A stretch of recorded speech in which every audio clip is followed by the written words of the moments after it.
Virginia experienced a spate of military activity early in the Revolutionary War. Lord Dunmore, the royal governor, fought to keep the colony loyal to the crown. Overconfident after an easy victory at Kemp's Landing, Lord Dunmore ordered an attack on Patriot forces near Norfolk. Only after a fierce battle ending in the destruction of Norfolk was Dunmore expelled. Lord Dunmore's army evacuated Norfolk, embarking on British ships. Smallpox broke out on the crowded ships even as the fleet left Virginia waters bound for New York. 3 years of relative peace followed. Virginia's false sense of security was rudely shattered in 1779 by a British expedition under Admiral Sir George Collier that raided and occupied the port cities of the Tidewater. In 1781 the British stepped up operations in the southern theater of war. Benedict Arnold in a British fleet ravaged the Tidewater of Virginia, burning cities, seizing crops, and destroying everything that they could find. In April, the British warship HMS Savage anchored off George Washington's plantation, Mount Vernon.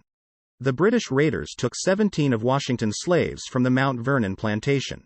Lund Washington, a cousin who was watching over the plantation during the general's absence, went on board the Savage, took refreshments to the British officers, and tried to negotiate the return of the slaves. He failed. Later in the year Lord Cornwallis swept northward into Virginia and began to lay the country waste. His only opposition was a small American force under the Frenchman Lafayette. The Virginia General Assembly abandoned Williamsburg, Richmond and Petersburg, fleeing to Charlottesville. The Virginia delegates decided to assemble in mid-June. The British hatched a plan to capture or kill the entire Virginia Assembly and Governor Thomas Jefferson in one lightning raid that would crush all opposition. Lord Cornwallis chose the savage Banastre Tarleton and his battle-hardened cavalry to do the job. On the night of June 3, 1781, 27-year-old John Jack Jowett spotted Tarleton's cavalry near Cuckoo Tavern in Louisa County. Suspecting that the British were marching on Charlottesville, Jowett mounted his horse at 10 p.m. and began the 40-mile ride to Charlottesville.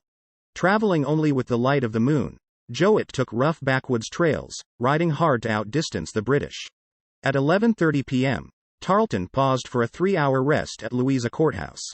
The British resumed their march at about 2 a.m., and soon encountered a train of 13 Patriot supply wagons at Boswell's Tavern bound for South Carolina.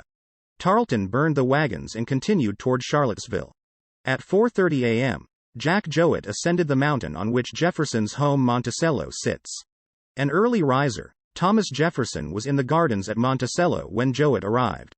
Jefferson fortified Jowett with a glass of Madeira wine and sent him on the 2 additional miles to warn the town of Charlottesville. Tarleton only managed to capture 7 assemblymen whom he later released as being of no importance. One of these Virginia representatives was Daniel Boone.